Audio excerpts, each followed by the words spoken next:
আজ আমাদেরকে এই তাফসীরের ময়দান থেকে শিক্ষা গ্রহণ করা লাগবে। আগামীর বাংলাদেশে আমরা কোন দলের গোলাম না, কোন নেতার গোলাম না, এক আল্লাহর গোলাম হয়ে বাঁচতে চাই। আল্লাহ জমিন আল্লাহর দ্বীন কায়েম করতে চাই। কারা কারা আছি দুই হাত তোলা, আল্লাহর দেখাও।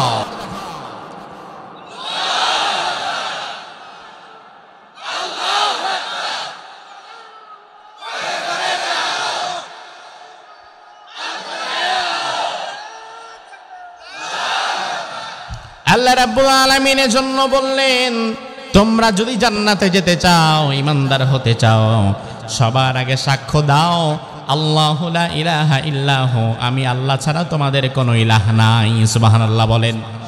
এবার আপনি যদি বলেন আল্লাহ আপনি ছাড়া আমার কোনো ইলাহ নাই, তবে আমি আমার ইলাহের পরিচয় আরো বিশদভাবে জানতে চাই। আল্লাহ বলে, বান্দা শুনে নাও, আমি এমন ইলাহ তোমার, আল হাইয়ুল কাইয়ুম লা তাখুযুহু সিনাতুন ওয়ালা নাওম। আমি তোমার কেমন ইলাহ, আমি তোমার কেমন আল্লাহ শুনে নাও। আমি চিরঞ্জীব, আমার কোনো মৃত্যু নাই, আমার কোনো লয় নাই, আমার কোনো ক্ষয় নাই। তিনি ছিলেন, তিনি আছেন, আবার ভবিষ্যতে তিনি।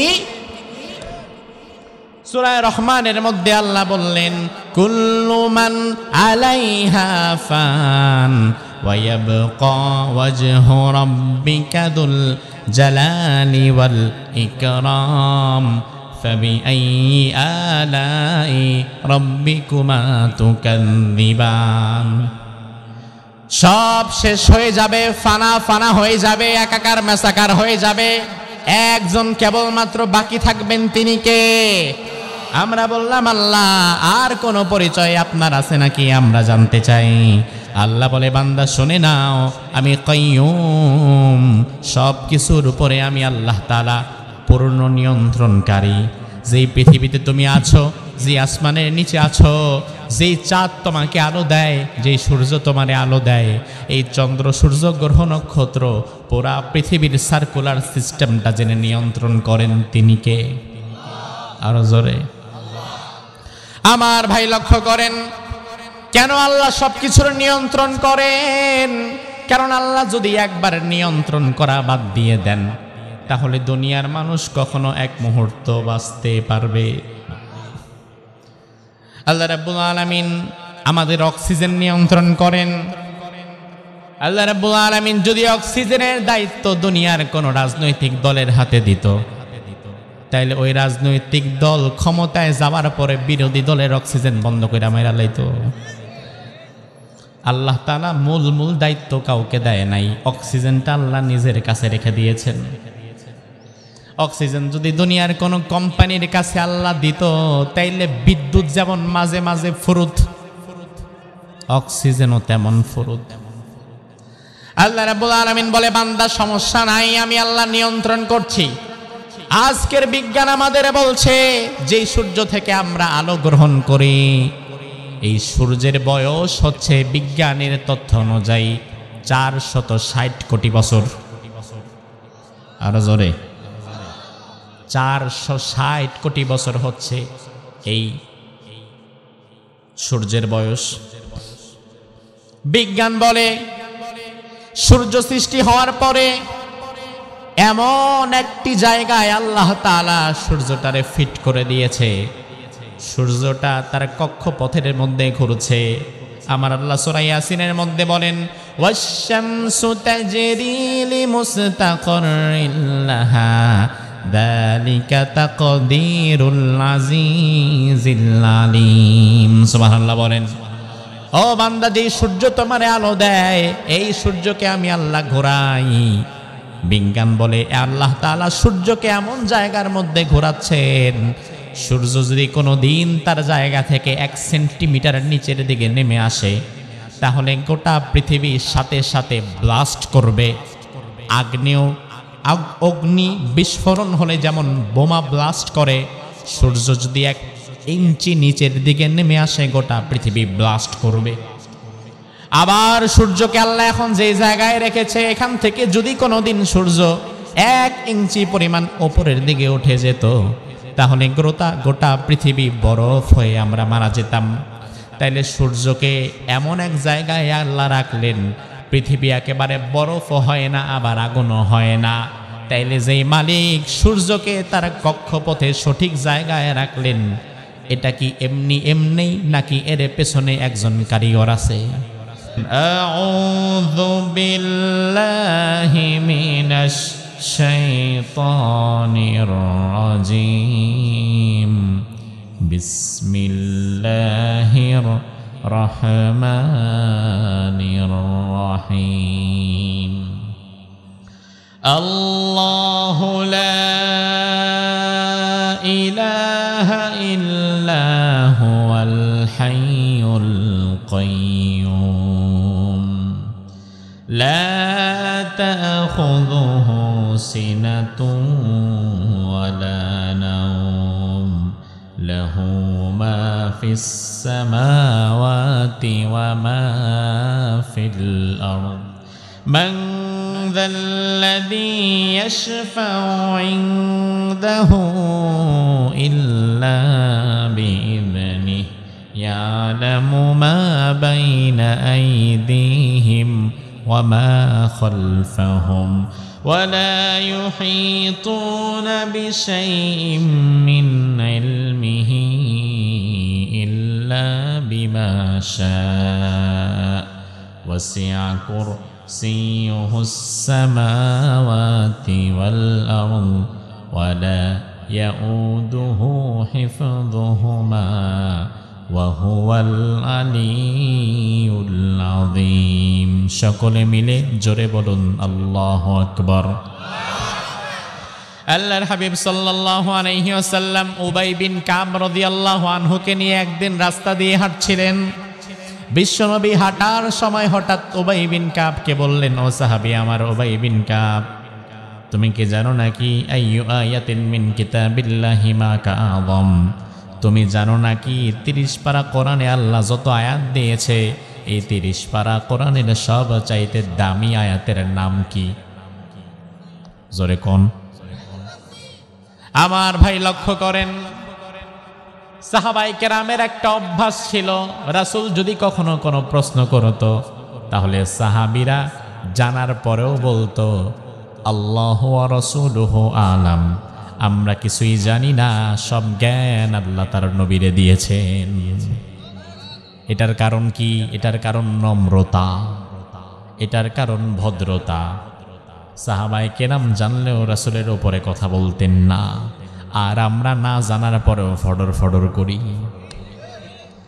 সাহাবায়ে কেরাম জানা বিষয়টাও বলতে চাইতেন না, আর আমরা জানা বিষয় তো ভালো, অজানা বিষয়ও বলি, আছে না নাই? আল্লাহর হাবিব বলেন, ও উবাই বিন কাব শুনে নাও, কোরআনে কারীমের সর্বশ্রেষ্ঠ আয়াতের নাম হচ্ছে আয়াতুল কুরসি। সুবহানাল্লাহ বলেন। উবাই বিন কাব রাদিয়াল্লাহু আনহু জিজ্ঞেস করলেন, ইয়া রাসূলুল্লাহ, এই আয়াতুল কুরসি পড়লে আমাদের কি লাভ? কারণ কোরআনে কারীমের সর্বশ্রেষ্ঠ আয়াত যদি আয়াতুল কুরসি হয়, এটা পড়লে কিছু লাভ আছে না নাই?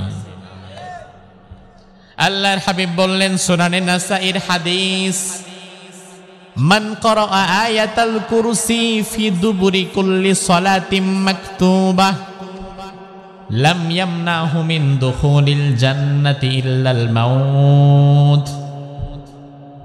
বিশ্বনবী বললেন, উবাই বিন কাব শুনে নাও, কোন ইমানদার বান্দা 5 ওয়াক্ত ফরজ নামাজের পরে যদি আয়াতুল কুরসি পাঠ করতে পারে, ওই বান্দা মৃত্যুর সাথে সাথেই আল্লাহর জান্নাত আল্লাহ তাকে দান করে দিবে।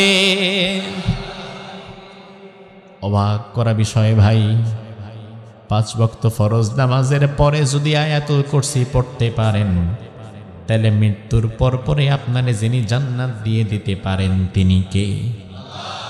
তাহলে এই হাদিসকে সামনে রেখে এবার বুঝে থাকলে জবাব দেন, আয়াতুল কুরসির মর্যাদা, ইম্পর্টেন্স, ফজিলত আছে নাকি নাই? বেশি না কম? বেশি। আমার ভাই, এ তো গেল ফজিলত। এবার আপনারে বোঝা লাগবে, যেই আয়াতটা পড়লেই আল্লাহ জান্নাত দিয়ে দিবেন, যেই আয়াতটা 30 পারা কোরআনের শ্রেষ্ঠ আয়াত, নিশ্চয়ই ওই আয়াতে এমন কিছু গুরুত্বপূর্ণ কথা আল্লাহ ভরে দিয়েছেন যে কথার কারণে ওই আয়াতের দাম বেড়ে গেছে। এমনি এমনি দাম বাড়ে না। নিশ্চয়ই এর ভেতরে এমন কিছু জিনিস আছে যে জিনিসের দ্বারা তার দাম বেড়ে গিয়েছে। এই আয়াত নাজিল হলো কখন? তাফসিরে বাগাবী, আল্লামা বাগাবী রাহিমাহুল্লাহ লিখেন, লাম্মা ক্বালাল ইয়াহুদু লিরাসূলিল্লাহ, একদল ইহুদি রাসূলের দরবারে এসেছে। একদল ইহুদি, রাসূল মদিনাতে ছিলেন, মদিনাতে ইহুদি গোত্রের বসবাস। একদল ইহুদি একবার রাসূলের কাছে এসে বলল, ইয়া মুহাম্মদ সিফ লানা রাব্বাক। আয়া নাম, এ মুহাম্মদ শোনো, আমরা ইহুদি পণ্ডিত, প্রাচীন যত কিতাব আছে, তাওরাত বলো, ইনজিল বলো, সব কিতাবের জ্ঞান আমাদের আছে। তুমি যে আল্লাহর দাওয়াত দাও, যে আল্লাহর পায়ে সিজদা করতে বলো, যে আল্লাহর গোলামি করতে বলো, আগে আমাদের প্রশ্নের জবাব দাও। সিফ লানা রাব্বাক, তোমার রবের পরিচয় কি? তোমার আল্লাহর পরিচয় দাও। আয়া নাম, তোমার আল্লাহ কি ঘুমায় না? নাউজুবিল্লাহ বললেন না? আচ্ছা, দুনিয়ার মানুষের সাথে কি আল্লাহর হিসাব মিলে?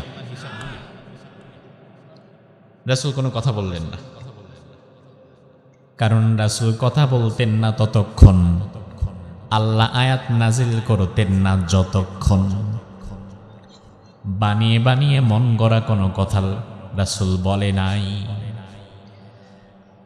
যখন ইহুদিরা এই প্রশ্ন করলো, সাথে সাথে ফাআনজালাল্লাহু তাআলা আয়াতাল কুরসি, সাথে সাথে আল্লাহ আয়াত নাজিল করে জানিয়ে দিলেন, নবী আপনি বলে দেন, আল্লাহু লা ইলাহা ইল্লা হুয়াল হাইয়ুল কাইয়্যুম লা তাখুযুহু সিনাতুন ওয়ালা নাওম।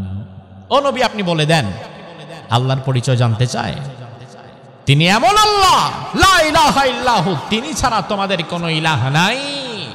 তিনি চিরঞ্জীব, তিনি সব কিছুর উপর পূর্ণ কর্তৃত্ববান। লা তাখুযুহু সিনাহ ওয়ালা নাওম, ঘুম তো দূরের কথা, ঘুমের আগে তোমাদের যে ঝিমুনি ভাবটা আসে, তোমাদের রব, তোমাদের মালিক এত ক্ষমতাবান, তার কোনো ঘুম তো দূরের কথা, এক মুহূর্তের জন্য তিনি কখনো ঝিমুনির ভাবের কাছেও যান না। সুবহানাল্লাহ। আমার ভাইরা, এবার আসুন আমরা তাফসীরের ভেতরে ঢুকি। আয়াতুল কুরসি কোরআনে কারীমের সর্বশ্রেষ্ঠ আয়াত। কেন সর্বশ্রেষ্ঠ হলো ভাই? আয়াতের শুরুর শব্দের দিকে তাকান। আল্লাহ রাব্বুল আলামিন, তিনি আমাদের মালিক। আল্লাহ নামে আমরা তাকে বেশি স্মরণ করি, তবে আল্লাহ নামটা ছাড়াও আমার আল্লাহর আরো ৯৯টি নাম আছে না নাই? নাকি আল্লাহর একটাই নাম? কথা কন না, একটা নাকি আরো আছে? কোরআনে আল্লাহ বললেন, ওয়ালিল্লাহিল আসমাউল হুসনা ফাদউহু বিহা, আমার অনেক নাম, যখন যে নাম দিয়া খুশি আমারে ডাকবা, সমস্যা নাই। তবে বান্দা শুনে নাও, নাম আমার যতই থাকুক না কেন, আমার কাছে সবচাইতে প্রিয় নাম একটাই, সেটা হচ্ছে আল্লাহ। আল্লাহর দরবারে আল্লাহর সবচাইতে প্রিয় নাম কোনটা? আরো জোরে কোন?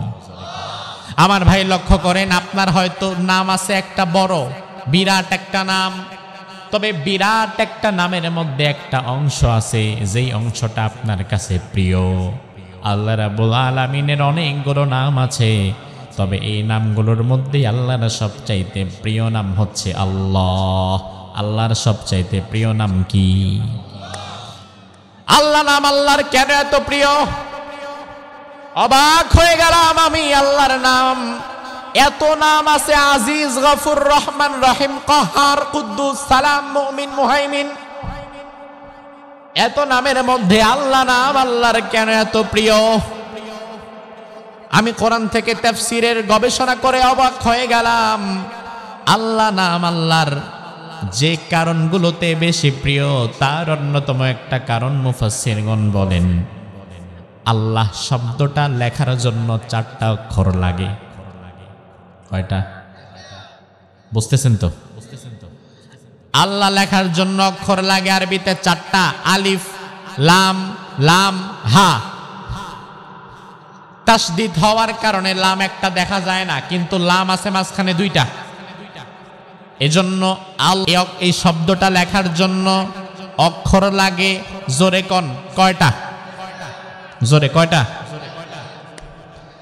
মুফাসসিরগণ বলেন এই আল্লাহ নামটা এতটা চমৎকার, আপনি যদি একটা একটা করে অক্ষর কেটে কেটে ফেলে দেন, ওই কাটা বিচ্ছিন্ন অক্ষরগুলো দিয়েও আপনি আপনার রবের পরিচয় পেয়ে যাবেন। যেমন আমার ভাই আল্লাহ লিখতে 4টা অক্ষর আল্লাহ, শুরুর অক্ষর যদি আলিফটাকে আপনি ফেলে দেন, তাহলে আলিফটা বাদ দেওয়ার পরেও থাকে শুধুমাত্র লিল্লাহ। লিল্লাহ দিয়ে কোরআনের মধ্যে আল্লাহর পরিচয় কি আছে নাকি নাই?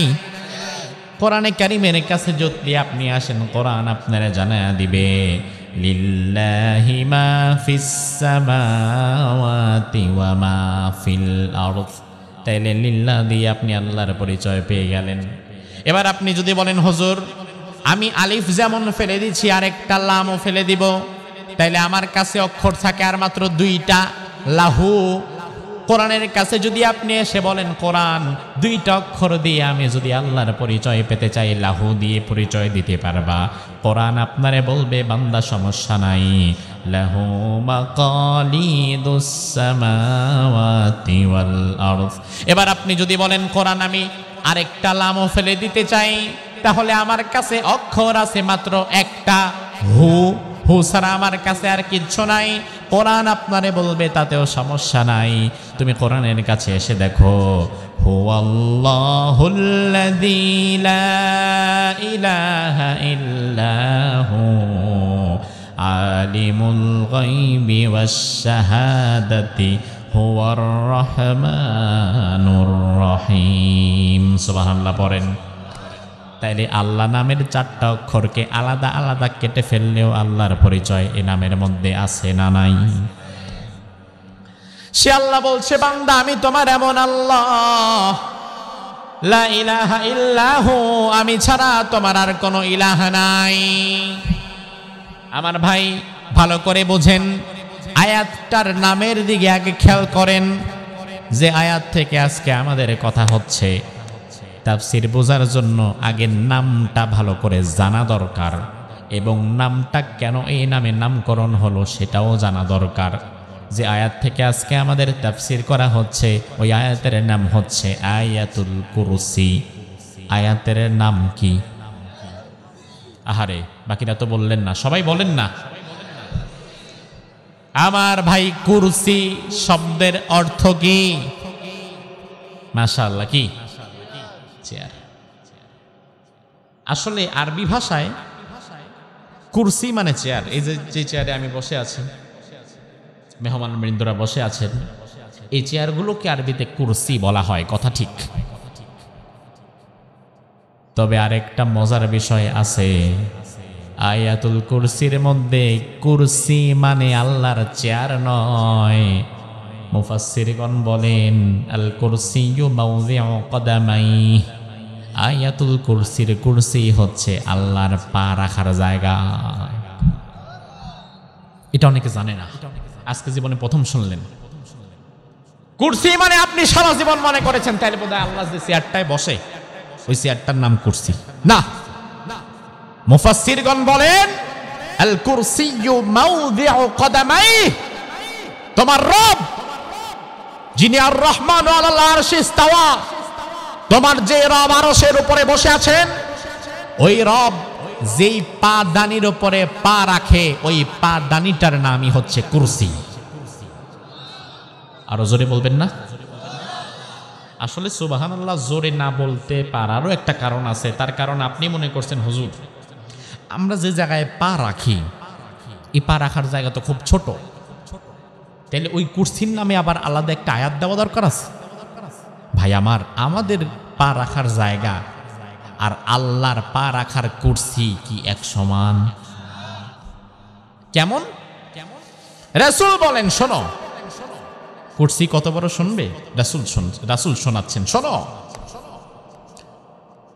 সাহারা মরুভূমির মাঝে ছোট্ট একটি আংটিকে যদি ছুঁড়ে ফেলে দেওয়া হয়, বিশাল সাহারা মরুভূমির মাঝে ওই আংটিটা যতটা ছোট হবে, আসমান এবং জমিন আল্লাহর কুরসির তুলনায় ঠিক ততটাই ছোট হবে। বোঝাতে পারি নাই, লক্ষ্য করেন।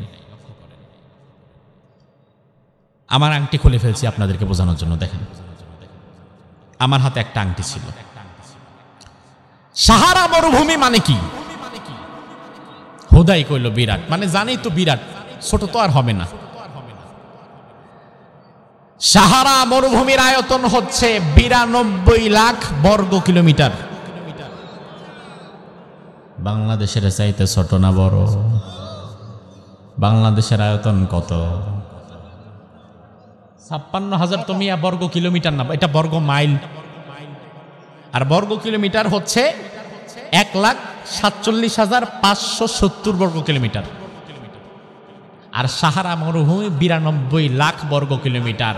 অর্থাৎ আপনার আমার যেই দেশটা, যেই দেশ নিয়ে এত মারামারি কামড়া কামড়ি, যেই দেশের রাজনীতি আর ক্ষমতা নিয়ে এত মারামারি, ওই ছোট্ট দেশটা সাহারা মরুভূমির তুলনায় এই বাংলাদেশটা 62 গুণ ছোট। তাহলে বাংলাদেশের তুলনায় সাহারা মরুভূমি 62 গুণ বড়। রাসূল বলেন সেই 92 লাখ বর্গ কিলোমিটারের যে সাহারা মরুভূমি, ওই সাহারা মরুভূমির মাঝে হাতের এমন একটা আংটিকে যদি ছুঁড়ে ফেলে দাও, পুরো সাহারা মরুভূমির মাঝে ওই আংটিটা যতটা ছোট হবে, গোটা আসমান জমিন, সপ্ত আকাশ সপ্ত জমিনকে একত্রিত করলে আল্লাহর কুরসির কাছে তার চেয়ে বেশি ছোট হবে। আর সেই কুরসিতে কি আল্লাহ বসে? কি করে? মাউযিউ কদামাই, আল কুরসিয়্যু মাউযিউ কদামাই, ওই কুরসিতে আমার রব পা রাখে। আজকের আয়াতুল কুরসি তাফসীর শোনার পরে আল্লাহ সম্পর্কে আপনার ধারণা পাল্টে যাবে। তার কারণ আমাদের দেশের মানুষ, আল্লাহ কোরআনে বলছেন ওয়ামা কদারুল্লাহ হাক্কা কদরি, আরে বান্দা তুই তো আমাকে চিনতেই পারলি না, আমার গুরুত্ব তো তুই বুঝতেই পারলি না।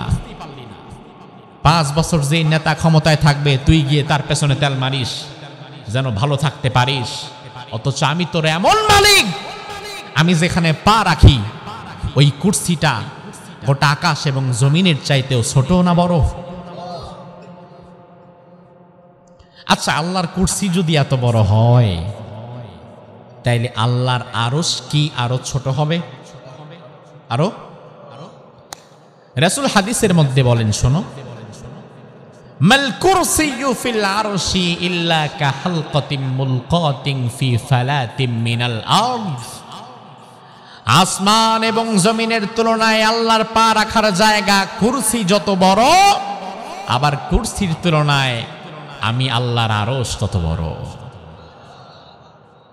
আর আমার রহমান, আমার মালিক, আমার আল্লাহ সেই আরশের উপরে সমাসীন। অন্তর থেকে, কলিজা থেকে আল্লাহরে একটা ডাক দেন তো ভাই, বলেন তো আল্লাহ। সে আল্লাহ রাব্বুল আলামিন বলে, বান্দা শুনে নাও, আমি এমন আল্লাহ, লা ইলাহা ইল্লাহু, আমি ছাড়া তোমার কোনো ইলাহ আছে নাকি নাই? আমি এমন আল্লাহ, আমি ছাড়া তোমার কোনো ইলাহ নাই। লা ইলাহা ইল্লাহু, এটাকে বলা হয় কালিমাতুত তাওহীদ, তাওহীদের কালিমা। এই জন্য আজকে ছাত্রা বাজারে মাহফিলের মঞ্চে যদি একজন হিন্দু ভদ্রলোক এসে আমারে বলে, হুজুর আমি ইসলাম গ্রহণ করতে চাই, তাহলে ইসলাম গ্রহণ করার জন্য তাকে কালিমা পড়াবার দরকার আছে না নাই? আর সেই কালিমার মধ্যে লা ইলাহা ইল্লাল্লাহ এই কথাটা কি আছে না নাই? কোন মানুষ যদি ঈমান আনতে চায়, ইসলামে প্রবেশ করতে চায়, তাহলে তার প্রথম কাজ হচ্ছে লা ইলাহা ইল্লাল্লাহর সাক্ষ্য দেওয়া লাগবে। এটা ছাড়া ঈমান আনা যাবে না। এজন্য আল্লাহ আয়াতুল কুরসির মধ্যে বললেন, বান্দা আমি তোমার এমন আল্লাহ, লা ইলাহা ইল্লাহু, আমি ছাড়া তোমার আর জীবনে আর কোনো ইলাহ নাই, আমি ছাড়া তোমার কোনো রব নাই, আমি ছাড়া তোমার কোনো মালিক নাই। ইলাহ মানে কি? তাফসিরে তাবারিতে আল্লামা তাবারি রহিমাহুল্লাহ তিনি লিখছেন, ইবনে জারির আত-তাবারি রহিমাহুল্লাহ তিনি লিখছেন, আল ইলাহ হুয়াল্লাযী ইউলাহু আই ইউবাদু ওয়া ইউতা। ইলাহ হতে পারবে এমন এক সত্তা, মানুষ একমাত্র যারা গোলামি করবে, যার আনুগত্য করবে, যার হুকুম মেনে জীবন চালাবে। আমার ভাইরা লক্ষ্য করেন, দুনিয়াতে আমরা একজনের গোলামি করতে পারি, তিনি কে? আরো জোরে কোন?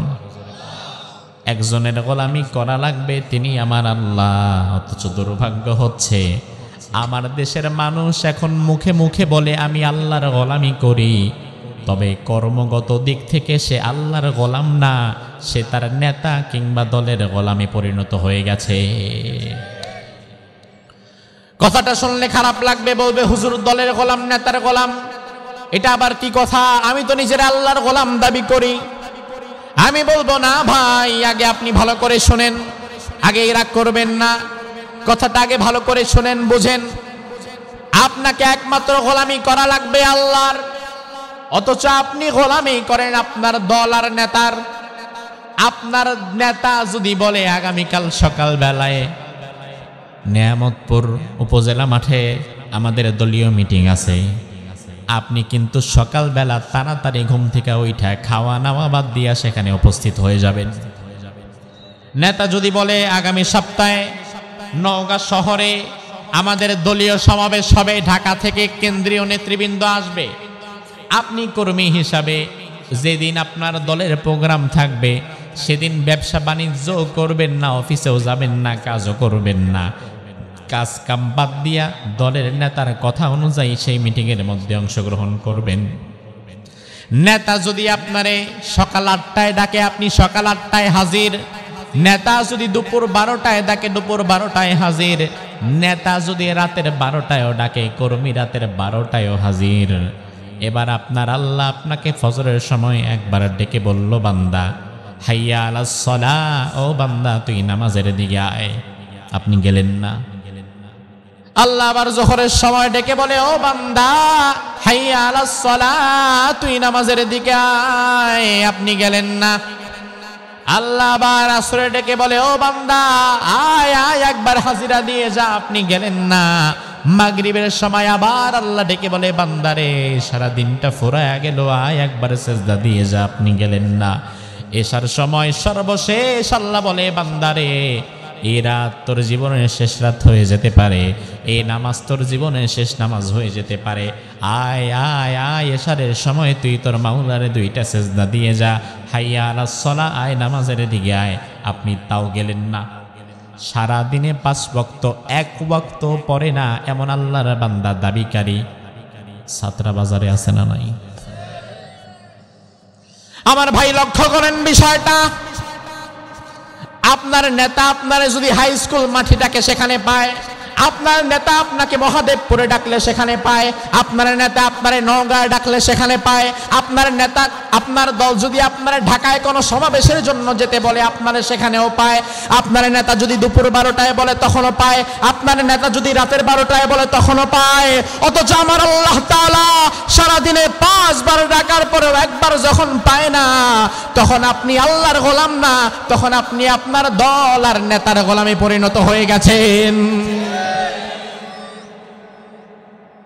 এখন আমাদের দেশে আল্লাহর গোলামের সংখ্যা বেশি নাকি দলের গোলামের সংখ্যা বেশি? আমার ভাই কথাগুলো শুনতে খারাপ লাগলেও এগুলোই বাস্তবতা। আল্লাহ রাব্বুল আলামিনের জন্যই বললেন, বান্দা শুনে নাও, আল্লাহু লা ইলাহা ইল্লাহু, আমি ছাড়া তোর কোনো ইলাহ নাই, আমি ছাড়া তুই কারো গোলামি করবি না, আমি ছাড়া তুই কারো হুকুম মতো তোর জীবন চালাবি না। আপনি যখন লা ইলাহা ইল্লাল্লাহর সাক্ষ্য দিয়ে ঈমান আনলেন, ঈমান আনার পরে আপনার কাজ কি শেষ নাকি মাত্র শুরু? স্কুলে ভর্তি হওয়ার পরে পড়ালেখা শেষ না মাত্র শুরু? তো আপনি লা ইলাহা ইল্লাল্লাহ বলছেন আর মোছে তেল দেন, জান্নাত তো আমার জন্য রেডি হয়ে আছে। এই তেল দিয়ে লাভ নাই, কারণ আপনি মাত্র ভর্তি হয়েছেন, পরীক্ষা তো সামনে আসবে। লা ইলাহা ইল্লাল্লাহ বলার পরে আপনার জীবন পরিবর্তন হয়ে যাওয়া লাগবে, কারণ রাসূল বলেন লা ইলাহা ইল্লাল্লাহ পড়নেওয়ালা ব্যক্তি, ইমানদার দাবি করনেওয়ালা ব্যক্তির উদাহরণ হচ্ছে আল মুমিনু কাল জামালিল আনিফ, নাকে রশি বাঁধানো উট যেমন লা ইলাহা ইল্লাল্লাহ পড়নেওয়ালা একজন ইমানদার হয়ে যাবে তেমন। আমার ভাই, প্রাচীন আরবে উটের সংখ্যা ছিল বেশি, রাখালের সংখ্যা ছিল কম। একজন রাখালের কাছে আরব সমাজের লোকেরা 20টা 30টা করে উট দিয়ে দিত যে চড়াও। এবার জবাব দেন, স্বাভাবিকত শক্তি বেশি কি মানুষের নাকি উটের? কথা কয় না। একটা উট যদি চায় 2 4 5টা মানুষরে টাইনা নিয়ে যাওয়া, তার কোনো বিষয়? এখন একজন রাখাল 20টা উটকে কন্ট্রোল করবে কেমনে? এজন্য প্রাচীন আরবের লোকেরা উট বাজার থেকে কিনে আনার পরে উটের নাকের মধ্যে আংটা দিয়া ছিদ্র করে একটা রশি টানায়া দিত। উটের নাক ছিদ্র করে আংটা দিয়ে একটা রশি বেঁধে দিত। রশির এক মাথা উটের নাকে, আরেক মাথা থাকতো রাখালের হাতে। ও ভাই আমার, উট যতই শক্তিশালী হোক না কেন, উটের পা যেমন শক্ত, পিঠ যেমন শক্ত, উটের নাক কিন্তু শক্ত না, কারণ নাকের মধ্যে হাড্ডি নাই, চামড়া। এজন্য উটের নাকটা খুব সেনসিটিভ, পাতলা। ওই নাকের ভেতরে যখন রশি বাঁধিয়ে টানা হতো, এখন রাখাল যদি ডানে যায়, উট কি ডানে যাবে নাকি বামে যাবে? বুঝেন, রাখাল যদি ডানে যায় উট যাবে, রাখাল যদি বামে যায় উট যাবে, রাখাল যদি সামনে উটও সামনে, রাখাল যদি বসে যায় তাইলে উটও বসবে। কারণ উট ভালো করেই জানে আমার মালিক আমার ডানে টানতেছে, আমি যদি বাম দিকে একবার ঘাটটা ঘোরায় ফেলি তাইলে আমার নাকটা ছিঁড়ে যাবে। রাসূল কত সুন্দর উদাহরণ দিলেন। ও উম্মতেরা শুনে নাও, তোমরা যারা লা ইলাহা ইল্লাল্লাহ পড়েছো, তোমরা যারা বলেছো আমার জীবনে আল্লাহ ছাড়া কোনো ইলাহ নাই, কোনো মালিক নাই, কোনো মাবুদ নাই, কোনো খালিক নাই, কোনো আইনদাতা নাই, কোনো বিধানদাতা নাই, কোনো হুকুমদাতা নাই, এই কথা বলার মধ্য দিয়ে তোমরা যারা ঈমান এনেছো, তোমাদের জীবনটাও সেই নাকে রশি বাঁধানো উটের মতো হয়ে যাওয়া লাগবে। ঈমান আনার পরে তোমার আল্লাহ তোমারে যেদিকে হাঁটতে বলবে তোমারে সেদিকেই হাঁটা লাগবে। আল্লাহ রাব্বুল আলামিন ব্যবসা করতে বলবে যেভাবে, তুমি ইমানদার হিসাবে তোমার ব্যবসা করা লাগবে সেভাবে। আল্লাহ রাব্বুল আলামিন তোমার পরিবার চালাতে বলবে যেভাবে, ইমানদার হিসাবে তোমার পরিবার চালাতে হবে সেভাবে। আল্লাহ রাব্বুল আলামিন তোমার সমাজ সাজাতে বলবেন যেভাবে, ইমানদার হিসাবে তোমার সমাজ সাজাতে হবে সেভাবে। এমনকি আল্লাহ রাব্বুল আলামিন তোমার রাজনীতি করতে বলবেন যেভাবে, ইমানদার হিসাবে তুমি যদি রাজনীতি করো তোমার রাজনীতিও করা লাগবে সেভাবে। আপনি যদি বলেন হুজুর আমি আল্লাহর কথা মতো ব্যবসা করা লাগবে, ব্যবসায় সুদ খাইতে পারবো না, আল্লাহর কথা মতো পরিবার চালাইতে হবে, বউ বাচ্চারে নিয়ে একটু খুল্লা ঘুরতে পারবো না, আল্লাহর কথা মতো রাজনীতি করা লাগবে, 2-4 পয়সা তল দিয়ে কামাইতে পারবো না, এত কিছু তো আমি কোনোদিন আল্লাহরে বলি নাই। আমি শুধু তো বলেছি লা ইলাহা ইল্লাল্লাহ, এই কালিমাটাই পড়ছি। এখন আমি যে আমার সারা জীবন আল্লাহর কথা মতো চলবো, এই কথা তো আমি বলি নাই। আমার ভাই ভালো করে বোঝেন, এখানে যারা আছেন কম বেশি বিয়ে তো করছেন না? কেউ করে নাই, সবাই চুপচাপ বসে রয়েছে যেন আরেকটা করান যায়। আমার ভাইরা যারা আছে, মোস্ট অফ দ্য পিপল আমরা বিবাহিত। ও ভাই আমার লক্ষ্য করেন, বিয়ের স্মৃতিটা একটু মনে করেন, সাময়িক স্মৃতি মনে করেন, আবার বেশি গভীরে যাওয়া দরকার নাই। বিয়ের মজলিসে আপনি বসে আছেন, সামনে কনে কাজী সাহেব বিয়ে পড়াচ্ছে, অমুকের ছেলে অমুক, অমুকের মেয়ে অমুকের সাথে 1 লাখ টাকা দেন মোহর ধার্য করিয়া আপনার বিবাহ সম্পাদিত হইল। আপনি যদি সেই বিয়েতে রাজি থাকেন, আপনি বলেন কি আবুল, আরে কন্যা কি আমার ভাইরা, আপনি বললেন কবুল, ব্যাস বিয়ে হয়ে গেছে। এবার পরের দিন আপনার বউ আপনারে আয়সা বলল, কি গো ঘরে তো তেল নাই, তেল আনো, আনলেন। পরের দিন বলল, কি গো আমার তো সুনুটা পাইতেছি না, আনো, ক্রিম নিয়ে আসো, আনলেন। 2 দিন পরে বলল, আমার গামছাটা পাচ্ছি না, নতুন একটা গামছা কিনে আনো, আনলেন। 1 সপ্তাহ পরে বলল, আমার একটা শাড়ি কিনে দাও, তাও দিলেন। 1 মাস পরে বউ কইল, আমার গ্যাস্ট্রিকের ব্যথা করতেছে, 2টা ট্যাবলেট এনে দাও। দেওয়া কি লাগবে কিনা? আপনি বলেন, হয় কোন জায়গা থেকে আয়সা পড়ে মরছে আমার কাছে, বিয়া করতে পারি নাই, তেল দাও, সাবান দাও, সুনু দাও, পাউডার দাও, অমুক দাও, তমুক দাও, ওষুধ দাও, এত কিছু দেওয়া লাগবে এটা কিন্তু আমি আগে বলি নাই। এত কিছু আমি দিতে পারবো না, থাকলে থাকো, না থাকলে যাও।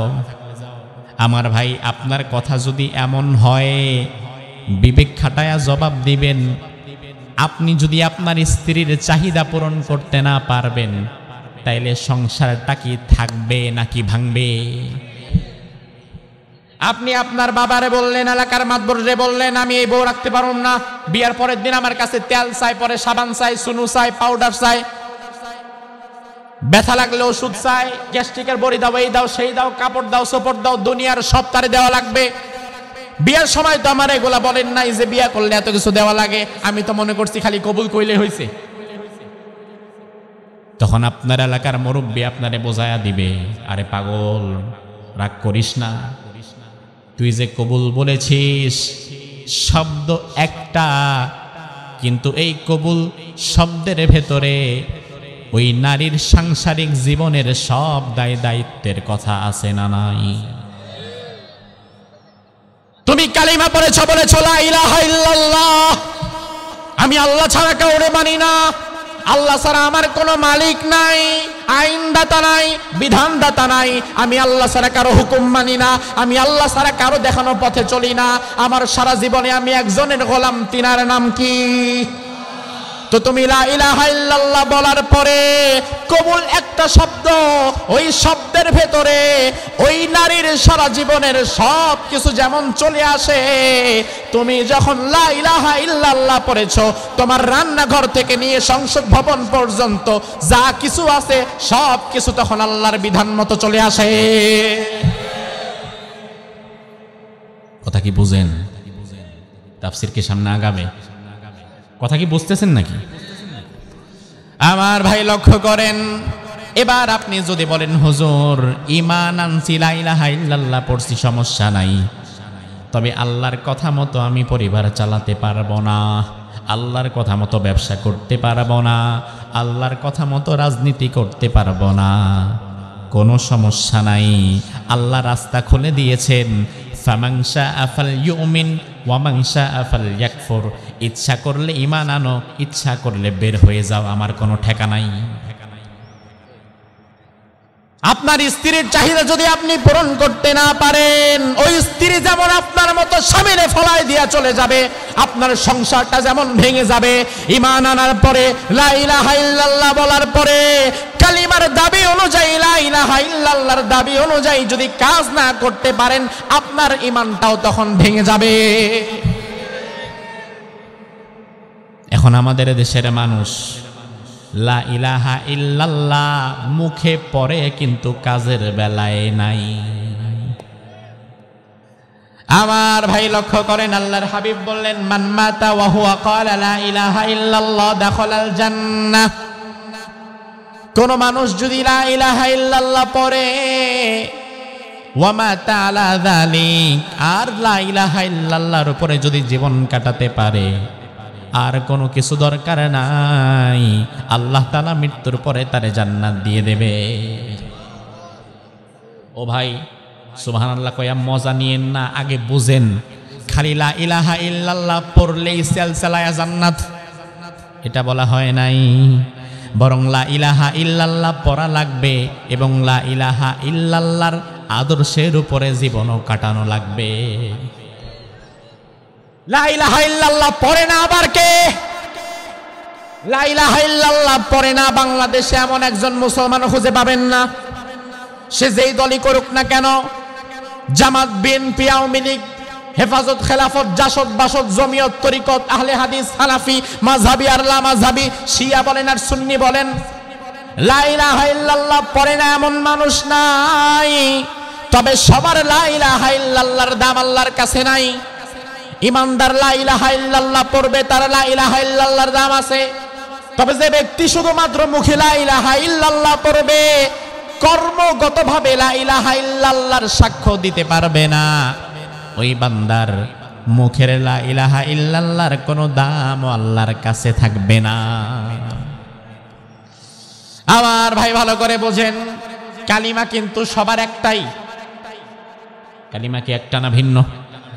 জোরে বলেন, একটা না ভিন্ন? জামাতের কালিমা লা ইলাহা, আহারে, জামাতের কালিমা লা ইলাহা, বিএনপির কালিমা লা ইলাহা, আওয়ামী লীগের কালিমা লা ইলাহা, জমিয়ত, তরিকত, ইসলামী আন্দোলন যারা আছে সবার কালিমা লা ইলাহা। এমনকি আমাদের বাংলাদেশে একটা গোষ্ঠী আছে, নাম শুনেছেন কিনা জানি না, ওই গোষ্ঠীটার নাম হচ্ছে কাদিয়ানি। নাম শুনছেন? কাদিয়ানি যারা, তারা পুরা 30 পারা কোরআনের সবটা মানে, শুধু একটা অক্ষর মানে না। আল্লাহ বলেছেন, মা কানা মুহাম্মাদুন আবা আহাদিম মির রিজালিকুম ওয়ালাকিন রাসূলুল্লাহি ওয়া খাতামান নাবিয়্যিন। আমার নবী তোমাদের কোনো পুরুষের পিতা নয়, আমার নবী হচ্ছে আখেরি নবী, আমার নবী হচ্ছে শেষ নবী। কাদিয়ানি বলে সব ঠিক আছে, আমরা নবীজিরেও মানি, শ্রেষ্ঠ নবী হিসাবেও মানি, তবে শেষ নবী মানি না। কোরআনে কারিমের মাত্র একটা শব্দকে তারা অস্বীকার করেছে। আমার ভাই বুঝে থাকলে জবাব দেন, একটা শব্দকে অস্বীকার করার কারণে কাদিয়ানি কি ইমানদার নাকি বেঈমান? ইমানদার নাকি কাফের? তাইলে কাদিয়ানির কালিমা কিন্তু আমাদের কালিমার মতোই, তারাও বলে লা ইলাহা ইল্লাল্লাহ, আমরাও বলি লা ইলাহা ইল্লাল্লাহ। তবে আমরা ইমানদার আর কাদিয়ানি হয়ে গেছে কাফের, কারণ কাদিয়ানি একটা শব্দ স্বীকার করেছে। আর আমাদের মধ্যে হাজারো মুসলমান আছে যারা লা ইলাহা ইল্লাল্লাহ বলার পরে কোরআনে কারিমের একটা শব্দ না, শত শত আয়াতকে অস্বীকার করে বসে থাকে। সবার কালিমাই এক, দেখতে এক, তবে আসলে এক না।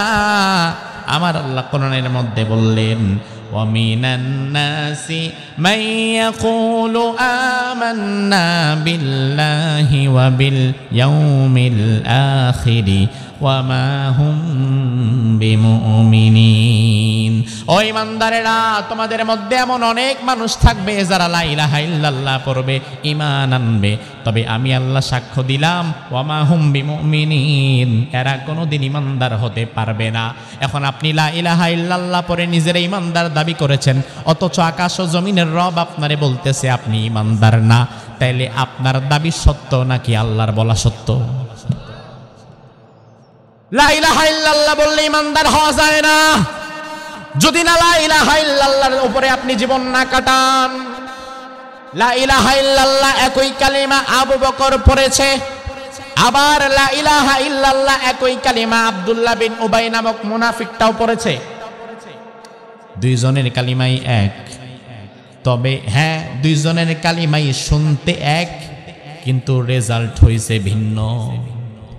লা ইলাহা ইল্লাল্লাহ বলার পরে আবু বকর চলে গেছে জান্নাতে, আর লা ইলাহা ইল্লাল্লাহ বলার পরে আব্দুল্লাহ বিন উবাই চলে গেছে জাহান্নামে। আল্লাহর হাবিব আব্দুল্লাহ বিন উবাই মৃত্যুর পরে আয়াত নাযিল করে জানায় দিয়েছেন নবী, এই লোকটা মুখে মুখে লা ইলাহা ইল্লাল্লাহ পড়েছে, আমি আল্লাহ ছাড়া কোনো ইলাহ নাই, শুধুমাত্র মৌখিকভাবে সাক্ষ্য দিয়ে আপনাদের সামনে এসে আপনাদেরকে ধোঁকা দিয়েছে, অথচ কর্মগতভাবে আমি আল্লাহর সে মানত না, আমি আল্লাহর বিধান সে বিশ্বাস করত না, আমি আল্লাহর দেখানো পথে সে জীবন চালাতো না। আমাদের বাংলাদেশে আবু বকরের কালিমার সাথে মিল রাখার মানুষের বড় অভাব, তবে আব্দুল্লাহ বিন উবাইয়ের কালিমার মতো মানুষের কোনো অভাব নাই। যারা শুধু কালিমা পড়ে মৌখিকভাবে, কিন্তু কর্মগতভাবে এই কথার উপরে তারা আমল করে না। এজন্য আমার ভাইয়ের আল্লাহ রাব্বুল আলামিন সব নবী রাসূলদেরকে সমকালীন জালিমের কাছে আগে পাঠিয়েছিলেন, যাও যাও জালিমের কাছে যাও, যাওয়ার পরে তোমরা লা ইলাহা ইল্লাল্লাহ দাওয়াত দাও। মুসা আলাইহিস সালাম ফেরাউনের কাছে যখন গেলেন, যাওয়ার পরে ফেরাউনে বলল, ফেরাউন তুমি এক আল্লাহর ইবাদত করো, এক আল্লাহর গোলামি করো, তুমি এক আল্লাহকে ইলাহ হিসাবে মেনে নাও। ফেরাউন বলল, মা আলিমতু লাকুম মিন ইলাহিন গায়রি, আমি ছাড়া তোমাদের জন্য নতুন কোন ইলাহ আছে এটা তো আমার জানা নাই। নাউজুবিল্লাহ বলেন, কত কনফিডেন্স যে ইলাহ তো আমি ছাড়া কোনো ইলাহ তোমাদের আছে এটা তো আমার জানা নাই।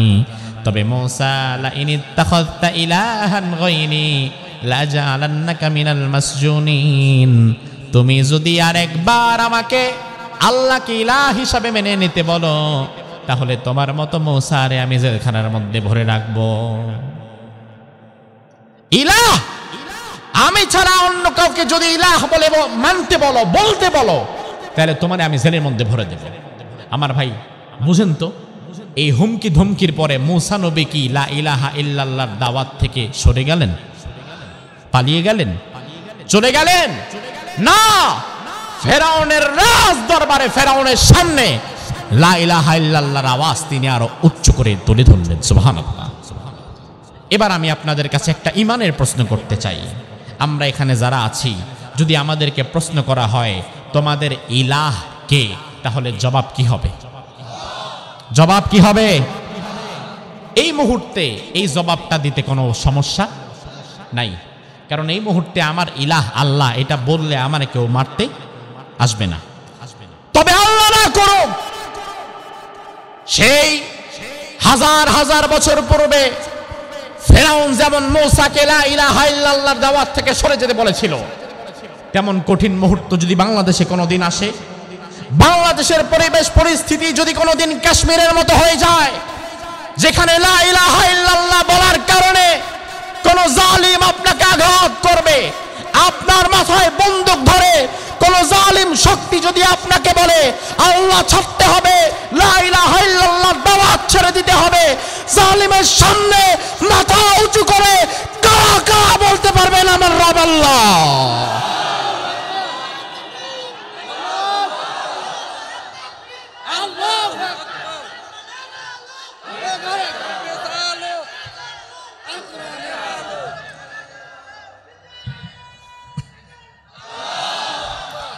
এদিক থেকে নারায় তাকবীর, এদিক থেকে ঘরে ঘরে জাল।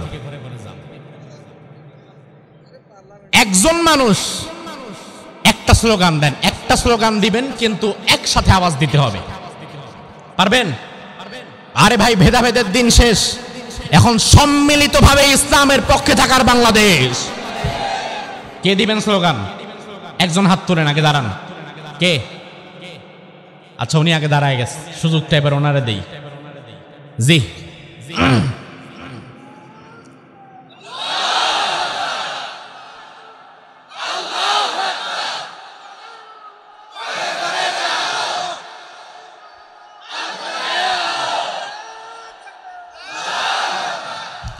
আমার ভাইরা, মূসা আলাইহিস সালাম তার ইলাহের দাওয়াত থেকে সরে যান নাই। আল্লাহ রাব্বুল আলামিনের জন্য বললেন, তোমরা যদি জান্নাতে যেতে চাও, ইমানদার হতে চাও, সবার আগে সাক্ষ্য দাও আল্লাহু লা ইলাহা ইল্লাহু, আমি আল্লাহ ছাড়া তোমাদের কোনো ইলাহ নাই। সুবহানাল্লাহ বলেন। এবার আপনি যদি বলেন আল্লাহ আপনি ছাড়া আমার কোনো ইলাহ নাই, তবে আমি আমার ইলাহের পরিচয় আরো বিশদভাবে জানতে চাই। আল্লাহ বলে বান্দা শুনে নাও, আমি এমন ইলাহ তোমার, আল হাইয়ুল কাইয়ুম লা তাখুযুহু সিনাতুন ওয়ালা নাওম। আমি তোমার কেমন ইলাহ, আমি তোমার কেমন আল্লাহ শুনে নাও। আমি চিরঞ্জীব, আমার কোনো মৃত্যু নাই, আমার কোনো লয় নাই, আমার কোনো ক্ষয় নাই। তিনি ছিলেন, তিনি আছেন, আবার ভবিষ্যতে তিনি। সূরা রহমানের মধ্যে আল্লাহ বললেন, কুল্লু মান আলাইহা ফান ওয়া ইয়াবকা ওয়াজহু রাব্বিকা যুল জালালি ওয়াল ইকরাম ফাবিআইয়ি আলাই রাব্বিকুমা তুকাযযিবান। সব শেষ হয়ে যাবে, ফানা ফানা হয়ে যাবে, একাকার মেসাকার হয়ে যাবে। একজন কেবলমাত্র বাকি থাকবেন, তিনি কে? আমরা বললাম আল্লাহ। আর কোনো পরিচয় আপনার আছে নাকি আমরা জানতে চাই। আল্লাহ বলে বান্দা শুনে নাও, আমি কাইয়ুম, সব কিছুর উপরে আমি আল্লাহ তাআলা পূর্ণ নিয়ন্ত্রণকারী। যেই পৃথিবীতে তুমি আছো, যে আসমানের নিচে আছো, যেই চাঁদ তোমাকে আলো দেয়, যেই সূর্য তোমারে আলো দেয়, এই চন্দ্র সূর্য গ্রহ নক্ষত্র পুরা পৃথিবীর সার্কুলার সিস্টেমটা জেনে নিয়ন্ত্রণ করেন তিনি কে? আরো জোরে। আমার ভাই লক্ষ্য করেন, কেন আল্লাহ সবকিছুর নিয়ন্ত্রণ করেন? কারণ আল্লাহ যদি একবার নিয়ন্ত্রণ করা বাদ দিয়ে দেন, তাহলে দুনিয়ার মানুষ কখনো এক মুহূর্ত বাঁচতে পারবে? আল্লাহ রাব্বুল আলামিন আমাদের অক্সিজেন নিয়ন্ত্রণ করেন। আল্লাহ রাব্বুল আলামিন যদি অক্সিজেনের দায়িত্ব দুনিয়ার কোন রাজনৈতিক দলের হাতে দিত, তাইলে ওই রাজনৈতিক দল ক্ষমতায় যাওয়ার পরে বিরোধী দলের অক্সিজেন বন্ধ করে মাইরা লাইতো। আল্লাহ তাআলা মূল দায়িত্ব কাউকে দেয় নাই, অক্সিজেনটা আল্লাহ নিজের কাছে রেখে দিয়েছেন। অক্সিজেন যদি দুনিয়ার কোন কোম্পানির কাছে আল্লাহ দিত, তাইলে বিদ্যুৎ যেমন মাঝে মাঝে ফুরুত, অক্সিজেনও তেমন ফুরুত। আল্লাহ রাব্বুল আলামিন বলে বান্দা সমস্যা নাই, আমি আল্লাহ নিয়ন্ত্রণ করছি। আজকের বিজ্ঞান আমাদের বলছে, যে সূর্য থেকে আমরা আলো গ্রহণ করি, এই সূর্যের বয়স হচ্ছে বিজ্ঞানের তথ্য অনুযায়ী 460 কোটি বছর। আরো জোরে, 460 কোটি বছর হচ্ছে এই সূর্যের বয়স। বিজ্ঞান বলে সূর্য সৃষ্টি হওয়ার পরে এমন একটি জায়গায় আল্লাহ তাআলা সূর্যটারে ফিট করে দিয়েছে, সূর্যটা তার কক্ষপথের মধ্যে ঘুরছে। আমার আল্লাহ সূরা ইয়াসিনের মধ্যে বলেন, ওয়াশ-শামসু তাজরি লিমুস্তাকাররিন লাহা যালিকা তাকদীরুল আজিজিল আলীম। সুবহানাল্লাহ বলেন। ও বান্দা, যেই সূর্য তোমারে আলো দেয়, এই সূর্যকে আমি আল্লাহ ঘোরাই। বিজ্ঞান বলে আল্লাহ তাআলা সূর্যকে এমন জায়গার মধ্যে ঘোরাচ্ছেন, সূর্য যদি কোনো দিন তার জায়গা থেকে 1 সেন্টিমিটার নিচের দিকে নেমে আসে, তাহলে গোটা পৃথিবীর সাথে সাথে ব্লাস্ট করবে। অগ্নি বিস্ফোরণ হলে যেমন বোমা ব্লাস্ট করে, সূর্য যদি 1 ইঞ্চি নিচের দিকে নেমে আসে, গোটা পৃথিবী ব্লাস্ট করবে। আবার সূর্যকে আল্লাহ এখন যে জায়গায় রেখেছে, এখান থেকে যদি কোনোদিন সূর্য 1 ইঞ্চি পরিমাণ ওপরের দিকে উঠে যেত, তাহলে গোটা পৃথিবী বরফ হয়ে আমরা মারা যেতাম। তাইলে সূর্যকে এমন এক জায়গায় আল্লাহ রাখলেন, পৃথিবী একেবারে বরফও হয় না, আবার আগুনও হয় না। তাইলে যেই মালিক সূর্যকে তার কক্ষপথে সঠিক জায়গায় রাখলেন, এটা কি এমনি নাকি এর পেছনে একজন কারিগর আছে, নিয়ন্ত্রক আছে না নাই? কে? সে আল্লাহ বলে বান্দা আমি গোটা পৃথিবী নিয়ন্ত্রণ করি। আমরা বলি আল্লাহ আপনি যে গোটা পৃথিবী নিয়ন্ত্রণ করেন, আপনার কি কোনো ঘুমের দরকার হয় না? কারণ দুনিয়ার যত বড় ক্ষমতাধরই থাকুক না কেন, আজকের পৃথিবীর সর্বোচ্চ ক্ষমতাধর আমেরিকার প্রেসিডেন্ট, পাগলটার নাম কি? কথা কয় না, ডোনাল্ড ট্রাম্প, গোটা পৃথিবীর শক্তিশালী দেশের শক্তিশালী প্রেসিডেন্ট। জবাবটা আপনার কাছে চাই, যতই শক্তিশালী হোক না কেন, দিন শেষে তারে যদি 2-4 দিন না ঘুমায়া থাকতে বলেন, ও কি বাঁচবে? পাগল হইয়া মরবে। এমনি তো হাফ মেন্টাল, একদিন না ঘুমাইলে হইয়া যাবে ফুল মেন্টাল। আল্লাহ বলে, বান্দা আমার কোনো ঘুমের দরকার নাই, ঘুমের প্রয়োজন আমার নাই। মূসা আলাইহিস সালাম একদিন আল্লাহরে বলে, আল্লাহ কেন আপনি ঘুমান না? আপনার কি ঘুমের দরকার হয় না? মূসা আল্লাহর এমন নবী, যেই নবী সরাসরি আল্লাহর সঙ্গে কথা বলতেন। ওয়া কাল্লামাল্লাহু মূসা তাকলিমা, মূসা নবী সরাসরি কথা বলতেন। কার সাথে? কোন পাহাড়ে কথা বলতেন জানেন? আরে মাশাআল্লাহ, 27 বছর মাহফিল শুনে দেখি এক একজন অর্ধেক বক্তা হয়ে গেছে। আমি রমজানে মিশরে ছিলাম, মিশরের পাশেই ফিলিস্তিন। রমজানে মিশরের বর্ডারে আমি 7 দিন ছিলাম।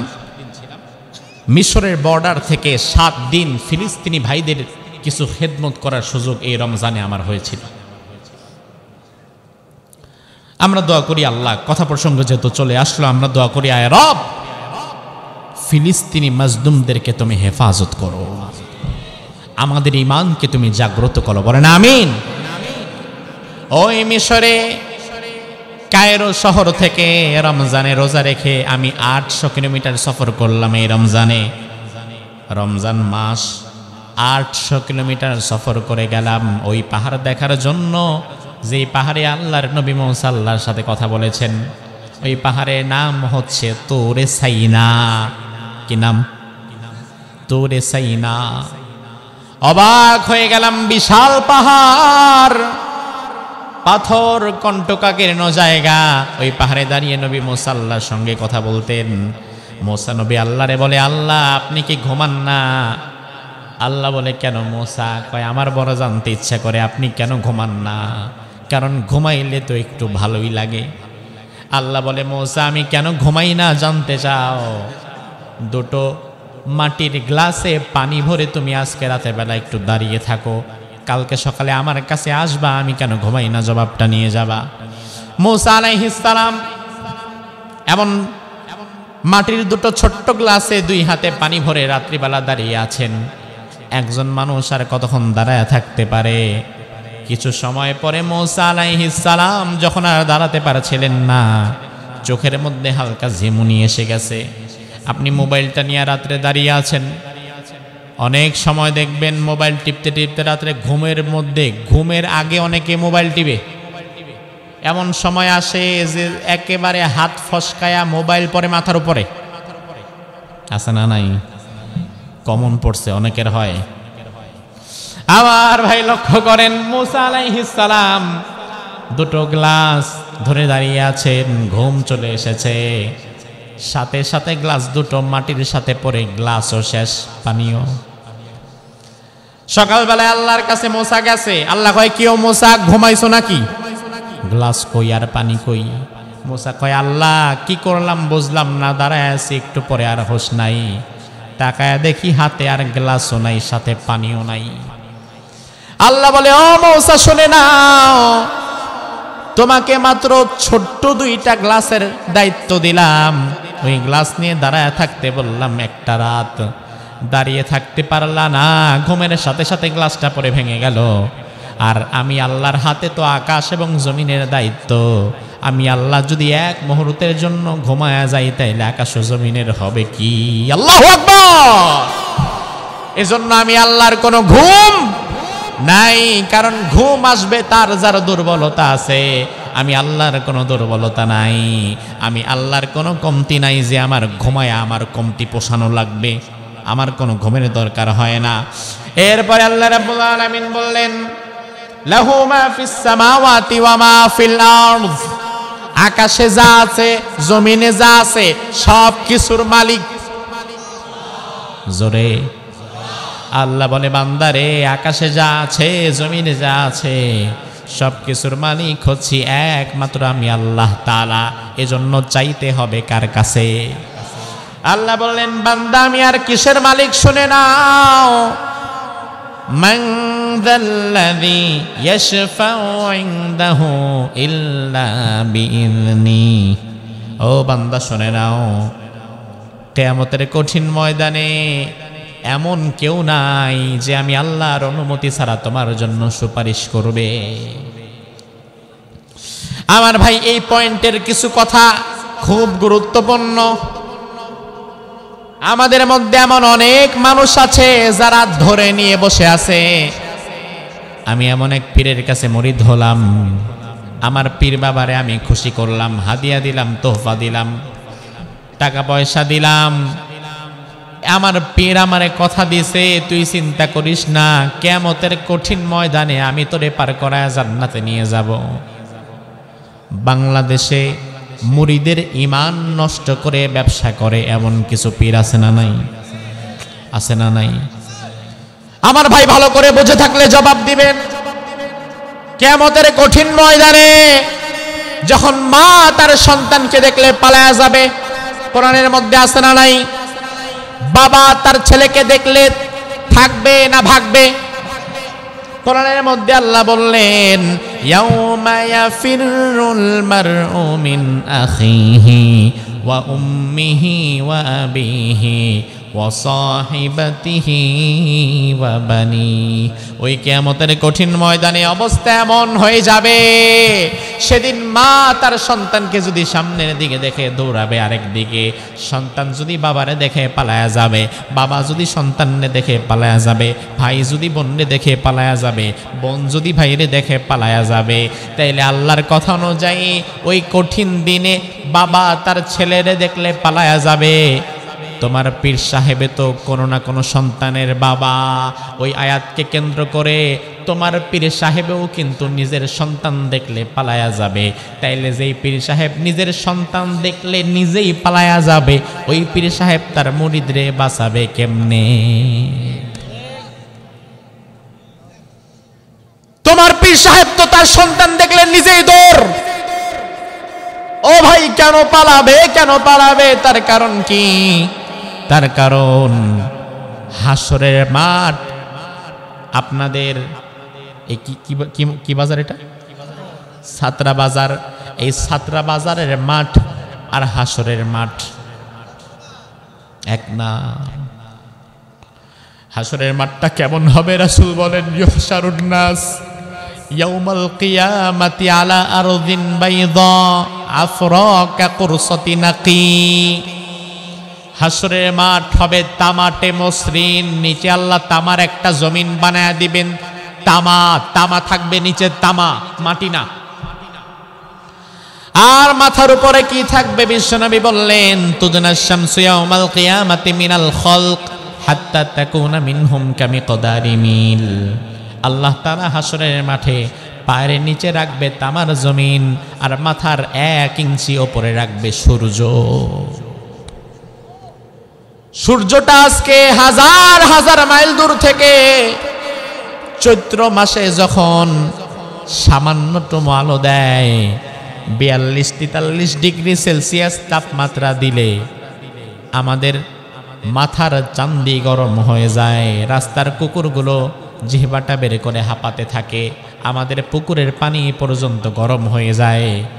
ওই ভয়ঙ্কর সূর্য 1,40,00,000 ডিগ্রি সেলসিয়াস তাপমাত্রা যেই সূর্যের ভেতর, ওই সূর্যটা আমাদের মাথার 1 ইঞ্চি উপরে থাকবে, আর পায়ের নিচে থাকবে তামার জমিন। ও ভাই, মাটি আর তামা এক না। বিজ্ঞান বলে তামা হচ্ছে সব চাইতে বেশি তাপ সুপরিবাহী। এই যে মাইক, লাইট, এই লাইটের আলো জ্বলার জন্য, মাইক চলার জন্য তারের দরকার। এই তারটা যদি এখন আপনি কেটে ফেলেন, তাইলে এই তারের ভেতরে আপনি তামার উপাদান পাবেন। তার কারণ বিজ্ঞান গবেষণা করে দেখেছে, তামা বিদ্যুৎকে, তাপকে সবচাইতে দ্রুত বেগে ছড়িয়ে দিতে পারে। এজন্য তারের ভেতরে তামার ব্যবহার করা হয়েছে। এজন্য আপনি যদি একটা লাইট লাগান আপনাদের এই জায়গায়, আর সেই লাইটের সুইচটা যদি লাগান ঢাকায় অথবা আমেরিকায়, তার টেনে যদি আমেরিকা পর্যন্ত নিতে পারেন, তাইলে লাইটের সুইচ আমেরিকায়, লাইট থাকবে ছাত্রা বাজারে। আমেরিকা থেকে লাইটের সুইচ চাপ দিলে 1 মুহূর্ত লাগবে না, ছাত্রা বাজারে লাইটটা জ্বলে যাবে। এত দ্রুত তাপ চলে। আল্লাহর হাবিব বলেন নিচে থাকবে তামার জমিন, আর মাথার 1 ইঞ্চি উপরে থাকবে সূর্য। বিশ্বনবী বললেন হুফাতান নুরাতান গুরলা, মাথায় কোনো কাপড় নাই, গায়ে কোনো কাপড় নাই, উলঙ্গ হয়ে সবাই দাঁড়িয়ে থাকবে। প্রচন্ড তাপের মধ্যে কৃষক যখন মাঠে কাজ করে আপনি দেখবেন, গরম যদি বেশি পড়ে তাইলে পরনের শার্টটা খইলা মাথার মধ্যে বাইন্দা নাই যেন তাপ থেকে বাঁচা যায়। আর ওই হাসরের কঠিন ময়দানে তাপ থেকে বাঁচার জন্য কোনো উপায় আপনার নাই, কারণ শরীরেতে কোনো জামাই নাই। প্রচন্ড গরমের মধ্যে আপনি যখন অস্থির হয়ে যাবেন, মাথার মগজ যখন টকবক করতে থাকবে, নাক কান দিয়ে রক্ত বের হবে, পুষ বের হবে, ঘাম ছড়ায় যাবে, ওই কঠিন মুহূর্তে পীর সাহেব তার মুরিদের জন্য সুপারিশ করা তো দূরে থাক, পীর সাহেব নিজেও তো বলবে ইয়া নাফসি ইয়া নাফসি। আল্লাহ বলে আয়াতুল কুরসির মধ্যে, আল্লাহ বলে ও বান্দা, মান যাল্লাযী ইয়াশফাউ ইনদাহু ইল্লা বিইযনিহি, আমি আল্লাহর অনুমতি ছাড়া কে সুপারিশ করবে তোর জন্য? কার পেছনে দৌড়াস? কার জন্য ঈমান নষ্ট করে দিস? কোন পীরের পাঁচ মাজারে গিয়ে সেজদা দেস? কোন পীরের কাছে গিয়ে ধর্ণা দিস? আমি আল্লাহ যদি না চাই তোর জন্য কেউ সুপারিশ করবে? সুপারিশ করার মালিক কে?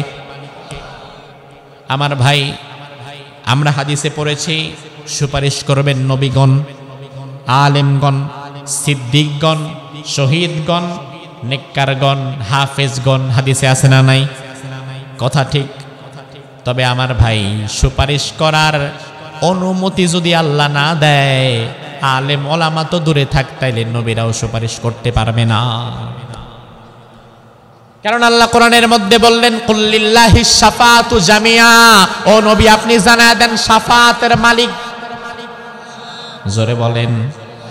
রব্বুল আলামিন আরেক আয়াতের মধ্যে বললেন ইয়াউমা ইযিল লা তানফাউশ শাফাআতু ইল্লা মান আযিনা লাহুর রহমানু ওয়া রাদিয়া লাহু কওলা। সুবহানাল্লাহ পড়েন। আল্লাহ রাব্বুল আলামিন বলে ও বান্দা, ওই কঠিন কিয়ামতের ময়দানে হাসরের মাঠে আমি আল্লাহর অনুমতি ব্যতীত কেউ সুপারিশ করতে পারবে না। আমি আল্লাহ যার উপর সন্তুষ্ট থাকব, যার আমলনামায় টিক চিহ্ন দিয়ে দেব, নবী রাসূলগণ শুধুমাত্র তার জন্যই সুপারিশ করবে। আমার ভাইরা, আল্লাহর হাবিব হাদিসের মধ্যে বলেন শাফাআতি লিআহলিল কাবাইরি মিন উম্মতি, আমার উম্মতের মধ্যে যারা কবিরা গুনাহগার আমি নবী তাদের জন্য সুপারিশ করব। সুবহানাল্লাহ। আমাদের সবার আমলনামায় কিছু কবিরা গুনাহ আছে না নাই? তাইলে আমরা রাসূলের সুপারিশ পেতে আগ্রহী, কারণ আমরা ভালো করেই জানি আমাদের যে আমল, এই আমল দিয়ে আমরা পার পাবো না। আমাদের পার পাওয়ার জন্য, আমাদের জান্নাতে যাওয়ার জন্য রাসূলের সুপারিশ অবশ্যই লাগবে। এবার আল্লাহর হাবিবের একটা চমৎকার হাদিস আপনারে শোনাই। আল্লাহর হাবিব বলেন আতানি আতিম মিন ইনদি রাব্বি ফাখায়্যারানি বাইনা ইয়াশফা শাফা। আল্লাহ রাব্বুল আলামিনের পক্ষ থেকে একদিন একজন ফেরেশতা আমার কাছে এলো। ওই ফেরেশতা আসার পরে আমারে বলল, নবী, আল্লাহ তাআলা আপনাকে দুইটা অফার করেছেন। ফাখায়্যারানি আন ইউদখিলা নিসফা উম্মতি আল জান্নাহ ওয়া বাইনাশ শাফাআহ। একদিন একজন ফেরেশতা বিশ্বনবীর কাছে আসার পরে বললেন, ও নবী, আল্লাহ তাআলা আপনাকে দুইটা অফার করেছেন। কয়টা অফার? জোরে কে করেছেন? তবে দুইটা অফার একসাথে নেওয়া যাবে না, একটা নিলে আরেকটা নিতে পারবেন না। এখন কোনটা নেবেন আপনি নবী নিজে ঠিক করেন। আল্লাহর হাবিব বললেন ঠিক আছে, সমস্যা নাই, অফারগুলো কি বলে দাও। ফেরেশতা বললেন আল্লাহ রাব্বুল আলামিন এক নাম্বার অফার দিয়েছেন, আল্লাহ তাআলা কিয়ামত পর্যন্ত যত উম্মত আপনার আসবে, যত উম্মত আসবে, বর্তমান সারা পৃথিবীতে রাসূলের উম্মত দাবিদার এমন মানুষের সংখ্যা 200 কোটি প্রেজেন্ট। তাইলে আরো কত পাস্ট হয়ে গেছে, কত অতীত হয়ে গেছে, কত হাজার কোটি উম্মত আমরা জানি না। আবার ধরেন কিয়ামত যদি আরো 100 বছর, 50 বছর, 200 বছর পরেও হয়, ওই মুহূর্তে রাসূলের উম্মতের সংখ্যা কি কমবে নাকি আরো বাড়বে? ওই ফেরেশতা বলে, ও আল্লাহর পয়গম্বর, আল্লাহ তাআলা বলেছেন কিয়ামত পর্যন্ত আপনার যত উম্মত আসবে, আপনার উম্মত যদি কিয়ামত পর্যন্ত 1000 কোটিও হয়, তাইলে আল্লাহ তাআলা আপনার সম্মানার্থে অর্ধেক উম্মত, তার মানে 1000 কোটির 500 কোটিকে বিনা হিসাবে আল্লাহ জান্নাত দিয়ে দেবেন। এটা হচ্ছে 1 নাম্বার অফার। বিশ্বনবী বললেন অফারটা সুন্দর, তবে 2 নাম্বার কি সেটাও বলো, কারণ 2 নাম্বার না শুই না আগেই যদি 1 নাম্বার বাছাই করি তাইলে আবার ঠকার সম্ভাবনাও। ফেরেশতা বলল, আল্লাহর পয়গম্বর 2 নাম্বার অফার আশ-শাফাআহ, অর্ধেক উম্মতে আল্লাহ জান্নাত দিবে না, বরং আল্লাহ তাআলা আপনার হাতে সুপারিশ করার অনুমতি দিবে, ক্ষমতা দিবে। আপনি বাছাই করে নাম ধরে ধরে ডেকে ডেকে আপনার উম্মতদেরকে আপনি জান্নাতে নিতে পারবেন। কোনটা চান? ওমা, আপনারাই নিজেরাই বাছাই করলেন। বিশ্বনবী বললেন, ও ফেরেশতা, আমার আল্লাহ, আমার রব 2টা অফার আমারে দিয়েছে, তবে আমি নবী প্রথমটা না, আমি নবী 2 নাম্বারটা বাছাই করলাম। ও সুবহানাল্লাহ, বাসায় যেয়ে বলবেন। আর বেশিক্ষণ নাই, বস শেষ হয়ে যাবে 8-10 মিনিট নিয়ে। এখন একটু গলার আওয়াজ দিতে পারবেন না? একটু জোরে বলেন তো আল্লাহু আকবার। আমার ভাই, তাহলে রাসূল অফার বাছাই করলেন প্রথমটা না দ্বিতীয়টা? সাহাবায়ে কেরাম অবাক হয়ে গিয়ে বললেন, ইয়া রাসূলুল্লাহ, 2 নাম্বার অফার না বাছাই করে আপনি যদি 1 নাম্বারটা নিতেন তাইলে তো ভালো হতো, অর্ধেক উম্মত বিনা হিসাবে জান্নাতে যাবে, আর কোনো চিন্তা নাই। তাহলে আমার ভাই এবার জবাব দেন, রাসূলের শাফাআত, রাসূলের সুপারিশ আপনারা যারা বসে আছেন আপনাদের সবার দরকার আছে না নাই? তবে বিশ্বনবী হাদিসের শেষে বললেন, মান মাতা লা ইউশরিক বিল্লাহি শাইআ, আমি নবী আমার গুনাহগার উম্মতের জন্য সুপারিশ করব, আমি নবী আমার কবিরা গুনাহগার উম্মতের জন্য সুপারিশ করব। তবে যে ব্যক্তি কবিরা গুনাহ করেছে এমন ব্যক্তির জন্য আমি নবী সুপারিশ করব না। যে ব্যক্তি শিরিক করেছে এই শিরিককারীর জন্য আমি নবী সুপারিশ করব না। কবিরা গুনাহ থাকলেও সুপারিশ করব, তবে শিরিকের গুনাহ থাকলে সুপারিশ করব না। তাইলে আমার ভাই, শিরিক ছোট গুনাহ না বড় গুনাহ? শিরিক যদি আমল নামায় থাকে নবীর সুপারিশ পাবেন। আপনি বলবেন, হুজুর শিরিক আবার কি জিনিস? এত কথা বলার সময় নাই, 1 মিনিট 2 মিনিটে বুঝিয়ে দেই, উদাহরণ দিয়ে বোঝাই। কারণ দলিল দিয়ে কথা বললে অনেকের বুঝতে কষ্ট হয়, কিন্তু উদাহরণ দিলে মানুষ বোঝে তাড়াতাড়ি, কারণ সবার বোঝার ক্ষমতা একরকম থাকে না। আপনাদের গ্রামের একজন মানুষ, এক যুবক বিয়ে করেছে 25 বছর বয়সে। 25 বছর বয়সে বিয়ে করার পরে সন্তানের জন্য চেষ্টা করছে, ডাক্তারও দেখায়, মসজিদেও আসে, নামাজও পড়ে, দোয়াও করে, সন্তান হয় না। সময় চলে গেছে 10 বছর, সংসার করছে 10 বছর, সন্তানাদি নাই। এমন মানুষ আছে না নাই? বোঝেন, বিয়ে করছে 25 বছর বয়সে, এখন 10 বছর যদি আল্লাহ সন্তান না দেয় তাইলে তখন তার বয়স কত? 10 বছর পরে যখন বয়স 35, তখন আর আল্লাহর দরবারে চায় না, কারণ তখন আল্লাহর উপর থেকে তার তাওয়াক্কুল উঠে গেছে। সে এবার মসজিদে আগের মতো যায় না, নামাজও পড়ে না, নামাজ কালাম বাদ দিয়া, আল্লাহর দরবারে চাওয়া বাদ দিয়া সে এখন মাজারের দরবারে গিয়ে চায়, পীরের দরবারে চায়। আমি নিজে আমার চোখে দেখেছি, শাহজালাল রাহিমাহুল্লাহ সিলেটে যার মাজার, ওই শাহজালালের মাজারে গিয়ে কত মানুষ সেজদা দিয়ে কেঁদে কেঁদে বলে, ও বাবা, দয়া করে আমার একটা সন্তান ভিক্ষা দাও, তাহলে আমি তোমার মাজারে একটা গরু সদকা করে দিব। আমার ভাই, কত কষ্টকর বিষয়। সন্তান দেওয়ার মালিক কি ওই মাজারের মুর্দা ব্যক্তি নাকি আল্লাহ? আরো জোরে কোন? কোরআনে আছে না নাই? আমার আল্লাহ বলে, বান্দা লিল্লাহি মুলকুস সামাওয়াতি ওয়াল আরদি ইয়াখলুকু মা ইয়াশা ইয়াহাবু লিমান ইয়াশাউ ইনাসাও ওয়া ইয়াহাবু লিমান ইয়াশাউ যুকুর। ও বান্দা, আকাশ এবং জমিনের একচ্ছত্র মালিক আমি, ক্ষমতার মালিক আমি। আমি আল্লাহ যাকে চাই তাকে পুত্র সন্তান দেই, আবার আমি আল্লাহ যাকে চাই তাকে কন্যা সন্তান দেই। ওয়া ইউযাউযুহুম যুকরানা ওয়া ইনাসা, আমি আল্লাহ কাউকে চাইলে কন্যা পুত্র দুইটাই দেই। ওয়া জাআলু মান ইয়াশাউ আকিমা, আবার যারে চাই না তারে একটাও দেই না। কে? আরো জোরে। আবার ভাই, আল্লাহ তাআলা যেটা দিতে পারে ওই বিষয়টা যদি আপনি দুনিয়ার অন্য কারো কাছে চান, তাহলে তার ক্ষমতাকেও আপনি আল্লাহর সমপর্যায়ে নিয়ে গেলেন। আর অন্য কারো ক্ষমতাকে যদি আল্লাহর সমপর্যায়ে নিয়ে যাওয়া হয়, তাহলে এটাই হচ্ছে শিরিক। এটাই এখন আমাদের সমাজে মাজারে গিয়া শিরিক করে এমন মানুষ কি একজনও নাই? আপনি বলবেন হুজুর আল্লাহ বাঁচাইছে, আমি বাঁচলাম, মাজারে গিয়া শিরিক আমি করি না। তবে আপনি হয়তো আরেক ঘাটে গিয়া শিরিক করেন, কারণ আমার দেশের মানুষ এক এক ঘাটের জল খায়া ঈমান হারায়। আপনি বলবেন হুজুর আমি পরিবারের সময় দেই, ব্যবসা করি, পাশাপাশি একটু রাজনীতি করি। ভাই আমার, আপনি মাজারে যান না কথা ঠিক, আগামীকাল আপনার রাজনৈতিক দলের নেতা আসবে নওগাঁ জেলা শহরে, বিশাল বড় জনসভা, লক্ষ লক্ষ কর্মী সেখানে উপস্থিত হবে। আপনার নেতা সেখানে ঢাকা থেকে এসেছে, আপনি ছাত্রা বাজার থেকে গাড়ি টাড়ি ভাড়া কইরা নওগাঁ শহরে চলে গেছেন, বিশাল বড় সেন্ট্রাল লিডার আসতেছে, তার বক্তব্য শুনবেন। আপনার নেতা নওগাঁ শহরে বিশাল বড় মঞ্চে লক্ষ লক্ষ কর্মীর সামনে এবার মাইক দুইটা হাতের মধ্যে নিছে, নিয়ে বলে ভাইয়েরা আমার, আপনারা আমাদের সাথে থাকবেন, দলের জন্য কাজ করবেন।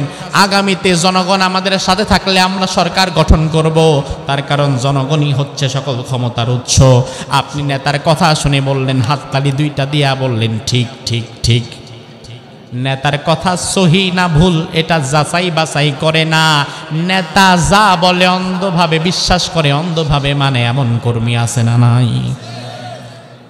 ও মুসলমান, সাবধান! তুমি রাজনীতি করবা সমস্যা নাই,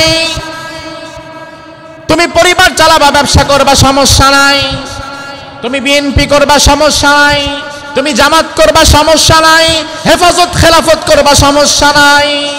তবে হ্যাঁ, তোমার সাবধান থাকা লাগবে। আমি আমার নেতার গোলাম না, আমি আমার নেতার একজন কর্মী হতে পারি, তবে আমি মূলত আমার আল্লাহর গোলাম। আমার নেতা আমার আল্লাহ এবং রাসূলের পথে থাকবে যতক্ষণ, আমি আমার সেই নেতার সাথে থাকবো ততক্ষণ।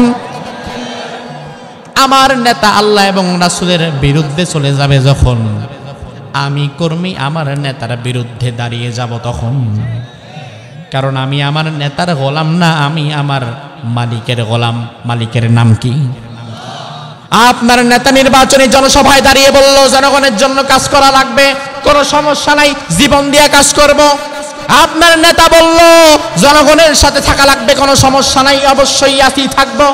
তবে আপনার নেতা যখন বলল জনগণ সকল ক্ষমতার উৎস, তখন আপনার চুপ করে দাঁড়িয়ে থাকা দরকার, হয়তোবা প্রতিবাদ করা দরকার, অন্যথায় চুপ করে থাকা দরকার, নেতার কথার সাথে তাল মেলানো দরকার নাই।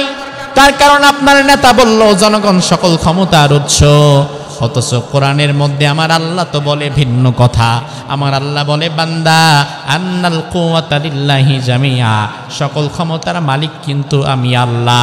আল্লাহ রাব্বুল আলামিন সূরা মুলকের শুরুতে বললেন তাবারাকাল্লাযী বিয়াদিহিল মুলক ওয়া হুয়া আলা কুল্লি শাইইন কাদির। আমি আল্লাহ মহান সেই মালিক যার হাতে সকল ক্ষমতা, তিনি সব কিছুর উপরে পূর্ণ ক্ষমতাবান। তাইলে কোরআনে আল্লাহ বারবার মনে করায় দিলেন বান্দা সকল ক্ষমতার উৎস কিন্তু জনগণ না, সকল ক্ষমতার উৎসকে আরো জোরে। তাইলে যে যদি নেতা বলে সকল ক্ষমতার উৎস জনগণ, তাইলে নেতা মূলত আল্লাহর ক্ষমতাকে চ্যালেঞ্জ করে জনগণের ক্ষমতা আল্লাহর কাছাকাছি নিয়ে গেছে। এই জন্য আল্লাহর কাছাকাছি যদি অন্য কোনো কিছুকে কেউ দাঁড় করায়, এটাই তো শিরিক। এটাই আর শিরিক যদি করে ঈমানও চলে যায়, নবী তার জন্য সুপারিশও করে না। এজন্য আপনাকে বদ্ধপরিকর হওয়া লাগবে। মসজিদে আমার ইমাম যদি ভুল করে 3 রাকাতের জায়গায় 4 রাকাত পড়ায়, 2 রাকাতের জায়গায় 3য় রাকাতের জন্য দাঁড়িয়ে যায়, মুসল্লি তখন বসে থাকে না লোকমা দেয়? মসজিদে আমার ইমাম ভুল করলে আমি যেমন তারে লোকমা দেই, সমাজে আমার নেতা যদি ভুল করে আমি তারও তেমন লোকমা দিয়ে সোজা করে দিব। অন্ধভাবে নেতার গোলামি করেন দেখেই এই দেশের পরিবর্তন হয় না। এজন্য আজ আমাদেরকে এই তাফসীরের ময়দান থেকে শিক্ষা গ্রহণ করা লাগবে। আগামীর বাংলাদেশে আমরা কোন দলের গোলাম না, কোন নেতার গোলাম না, এক আল্লাহর গোলাম হয়ে বাঁচতে চাই। আল্লাহ জমিন আল্লাহর দ্বীন কায়েম করতে চাই। কারা কারা আজ 2 হাত তুলে আল্লাহর দেখাও।